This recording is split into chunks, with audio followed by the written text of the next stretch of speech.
Olá, queridos alunos. Sejam muito bem-vindos de volta ao canal André Bio. Eu sou o professor André e seguimos avançando na nossa jornada pela biologia celular, entrando agora em uma das seções mais importantes para a área da saúde, a comunicação celular.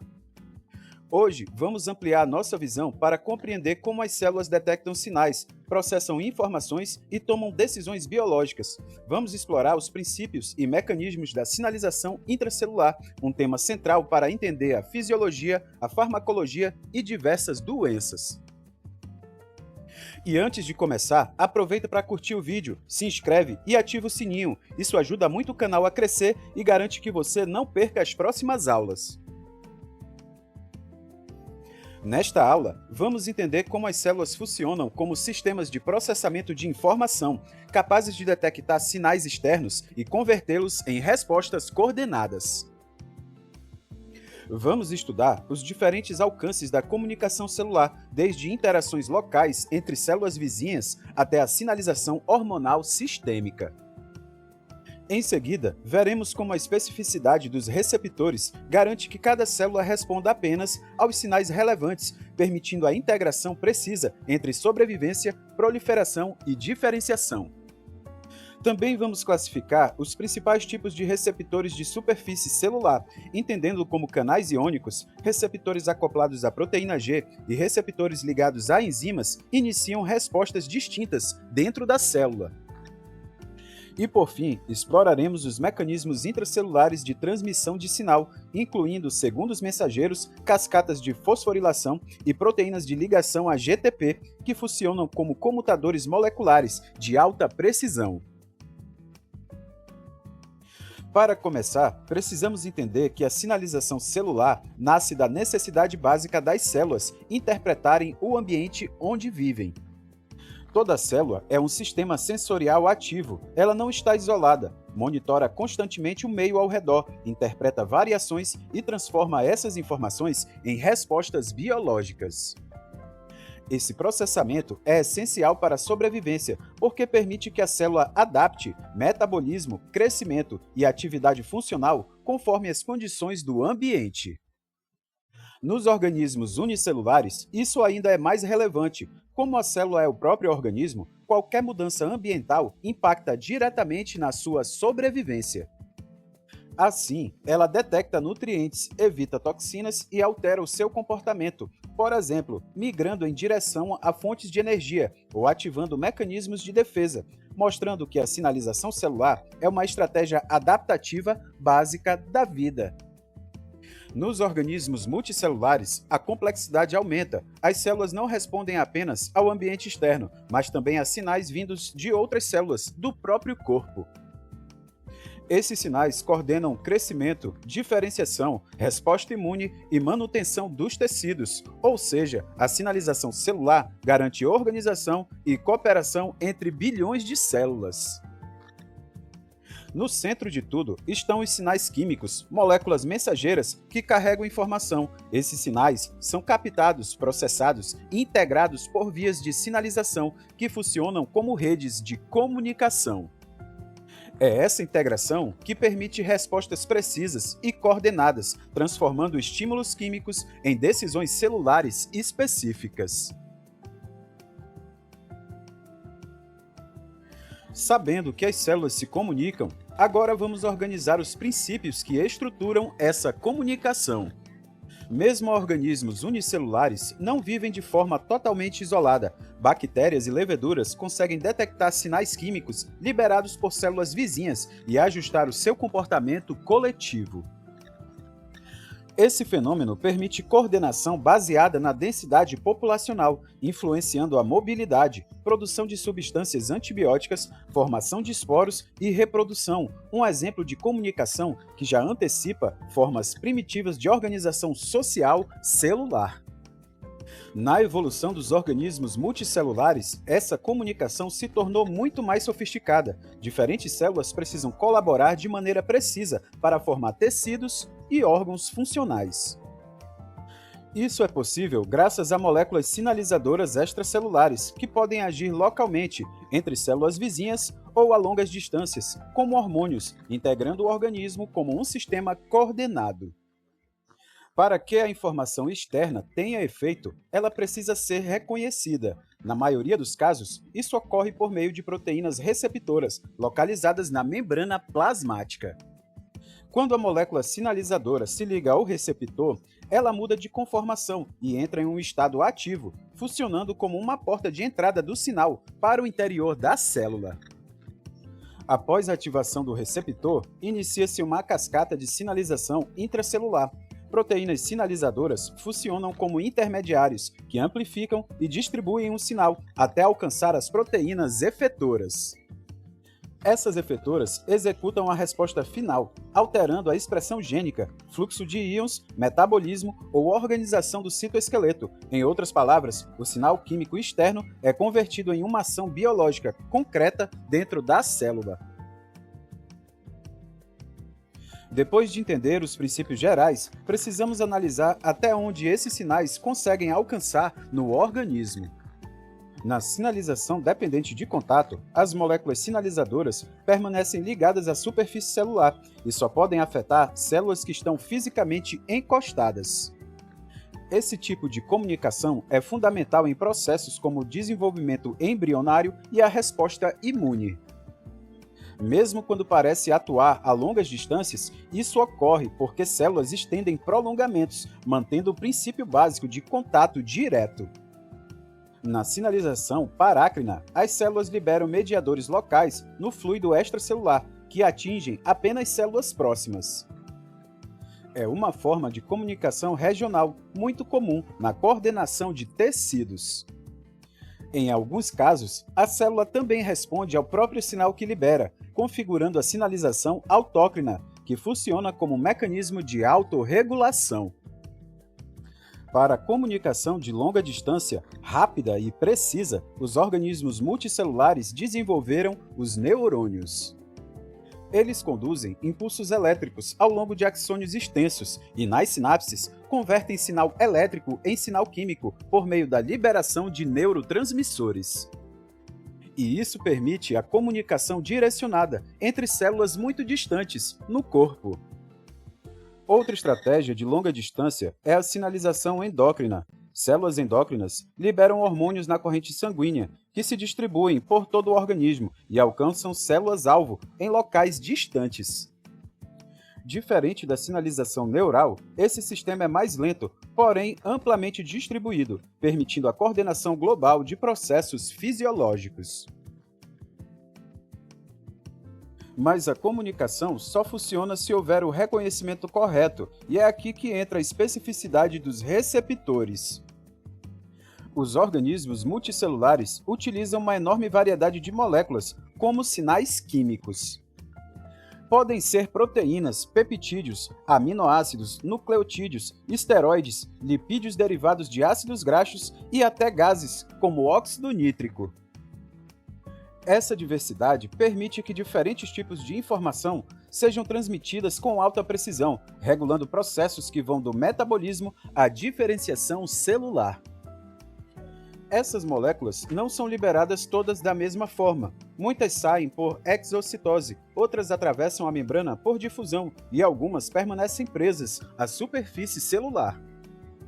Proteínas sinalizadoras transmembranas, por exemplo, podem atuar diretamente por contato ou ser clivadas e liberadas para agir à distância. O modo de liberação já determina o alcance e o tipo de resposta gerada. A célula-alvo só responde se possuir o receptor adequado. O sítio de ligação entre sinal e receptor é altamente específico, como uma chave e sua fechadura. Quando o sinal se liga a receptores de superfície, ocorre a ativação de vias intracelulares, que amplificam e traduzem essa informação em uma resposta biológica organizada. Alguns receptores estão dentro da célula, não na membrana. Para alcançá-los, a molécula sinalizadora precisa atravessar a bicamada lipídica. Por isso, esses sinais são geralmente pequenos e hidrofóbicos, como os esteroides. Uma vez dentro da célula, o complexo sinal-receptor atua diretamente em processos internos, muitas vezes regulando a expressão gênica. Uma vez reconhecido o sinal, a célula precisa integrar múltiplas informações para decidir como responder.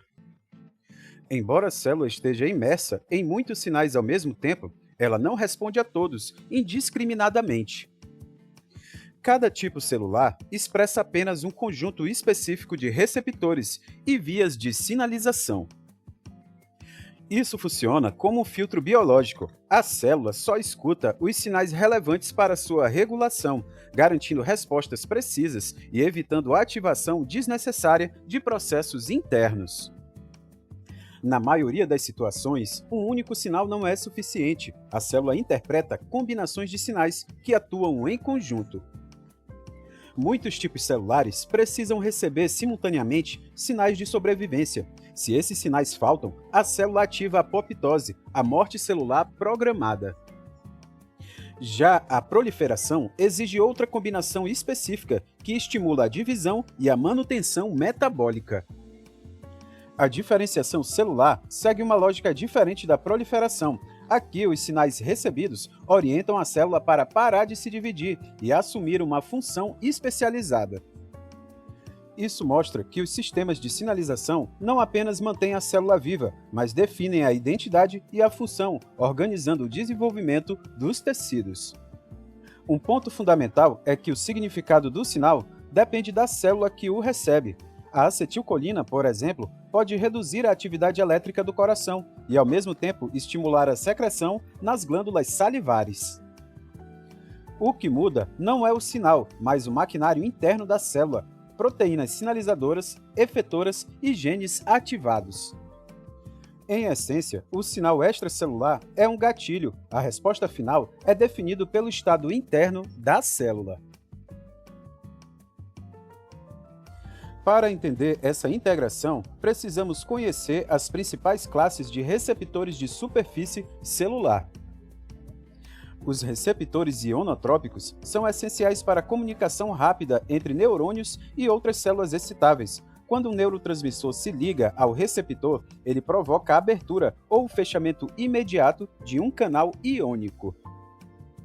Isso altera a permeabilidade da membrana a íons como sódio, potássio ou cálcio, modificando a excitabilidade da célula em questões de milissegundos. É um mecanismo direto, rápido e transitório, ideal para respostas nervosas que precisam acontecer quase instantaneamente. Já os receptores acoplados à proteína G atuam de forma indireta, mas altamente versátil. Em vez de abrir um canal diretamente, eles ativam uma proteína trimérica que liga GTP, a proteína G, que então regula uma proteína na membrana. Essa proteína-alvo pode ser uma enzima ou um canal iônico. Isso permite amplificação do sinal e integração com várias vias metabólicas, tornando esse tipo de receptor fundamental para respostas hormonais e regulação fisiológica mais prolongada. Os receptores acoplados a enzimas representam uma classe voltada para respostas celulares de maior duração, como crescimento, diferenciação e proliferação. O ligante se liga à parte extracelular do receptor, mas a atividade catalítica ocorre na face interna da membrana.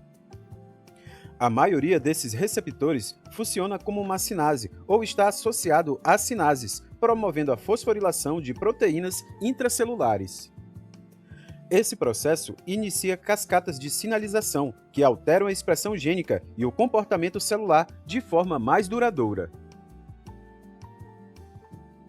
Após a ativação dos receptores, o sinal precisa viajar pelo interior da célula, e é isso que vamos explorar agora. Depois que o receptor de superfície é ativado, o sinal não fica restrito à membrana, ele precisa se propagar pelo interior da célula. Os segundos mensageiros cumprem exatamente essa função. Moléculas como o AMP cíclico e o cálcio se difundem pelo citosol, enquanto outras, como o diacilglicerol, se movem ao longo da membrana. Ao se ligarem a proteínas-alvo, esses mensageiros redistribuem a informação e coordenam respostas em diferentes regiões celulares. Grande parte da maquinaria de sinalização intracelular é formada por proteínas que funcionam como interruptores. Elas alternam entre estados inativo e ativo em resposta a estímulos específicos.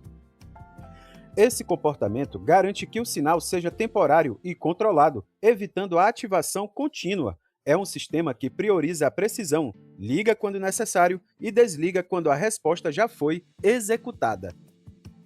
Um dos principais mecanismos de controle desses interruptores é a fosforilação. As quinases adicionam grupos fosfatos às proteínas, enquanto as fosfatases removem esses grupos. O estado funcional da célula depende do balanço entre essas duas atividades. Essa dinâmica funciona como um ajuste fino da resposta celular, regulando intensidade, duração e especificidade do sinal. Existem dois grandes grupos de quinases com alvos distintos. As serinas treoninas quinases fosforilam resíduos de serina e treonina, participando de muitas vias metabólicas e regulatórias amplas. Já as tirosinas quinases fosforilam resíduos de tirosina e estão fortemente associadas a sinais de crescimento, proliferação e diferenciação celular.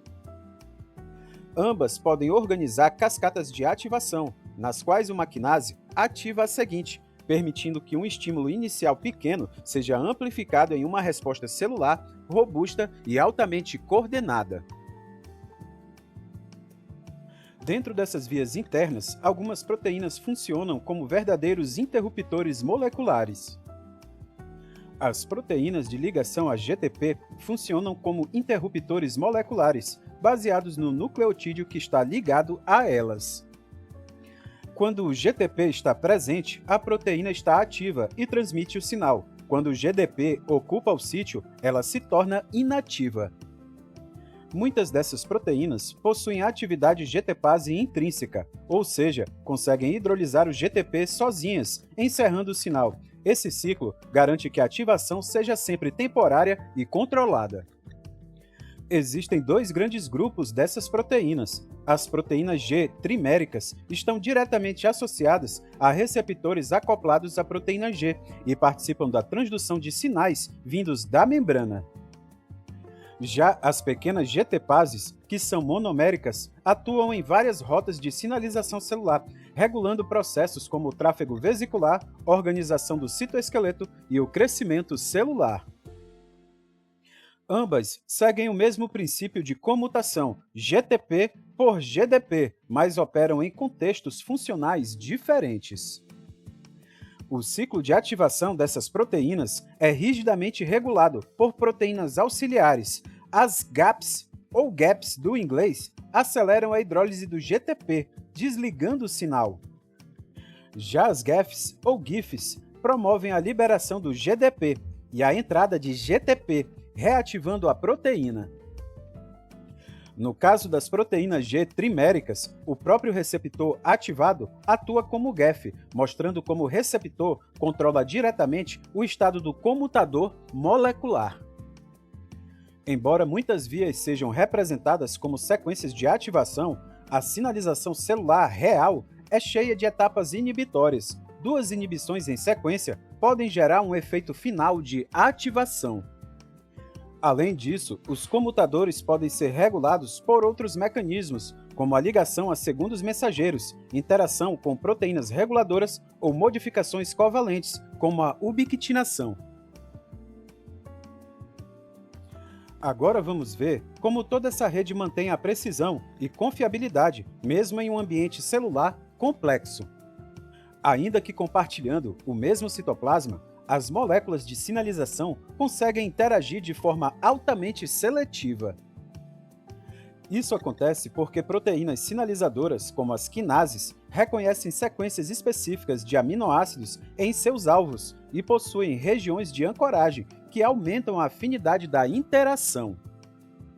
E esse encaixe preciso funciona como um sistema de chave e fechadura molecular, reduzindo interferências entre vias diferentes. A célula também utiliza um mecanismo de tolerância ao ruído. Muitas proteínas-alvo só respondem quando o sinal ultrapassa um determinado limiar. Assim, pequenas ativações acidentais não são suficientes para gerar resposta funcional.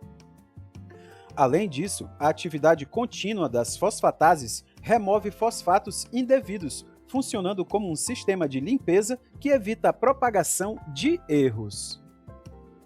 Nenhuma célula é, molecularmente, idêntica à outra. Há variações naturais na concentração e atividade das proteínas sinalizadoras, e até moléculas individuais apresentam comportamentos variáveis. E essa flutuação gera ruído biológico que poderia comprometer a precisão do sistema se não existissem mecanismos compensatórios. Os sistemas de sinalização são construídos para serem robustos. Muitas respostas celulares podem ser ativadas por vias paralelas que convergem no mesmo alvo. Assim, mesmo que uma rota falhe ou esteja enfraquecida, outra pode sustentar a resposta. Isso cria uma redundância funcional, garantindo que a célula responda de forma forte, estável e confiável, mesmo em ambientes variáveis. Para finalizar, vamos sintetizar o que vimos hoje. Primeiro, entendemos que as células funcionam como sistemas capazes de interpretar sinais químicos e ajustar o seu comportamento. Depois, analisamos como a comunicação pode ocorrer em diferentes escalas, do contato local à sinalização hormonal sistêmica. Em seguida, discutimos a importância da especificidade dos receptores, que garante respostas seletivas. Também classificamos os principais receptores de superfície celular e, por fim, integramos esses conceitos às cascatas intracelulares, que amplificam o sinal com precisão. Para finalizar, agradeço muito a presença de vocês. As referências que deixamos aqui são fundamentais para aprofundar esse conteúdo e consolidar o entendimento dos mecanismos de sinalização celular. Na próxima aula, vamos avançar para os mecanismos e a dinâmica dessa sinalização, explorando como complexos proteicos processam sinais e geram respostas adaptativas. E se esse conteúdo foi útil, não esqueçam de se inscrever no canal, deixar o like e ativar o sininho, e acompanhar o André Bio também no Instagram, @andrebio.prof. Um grande abraço e até a próxima aula. Valeu!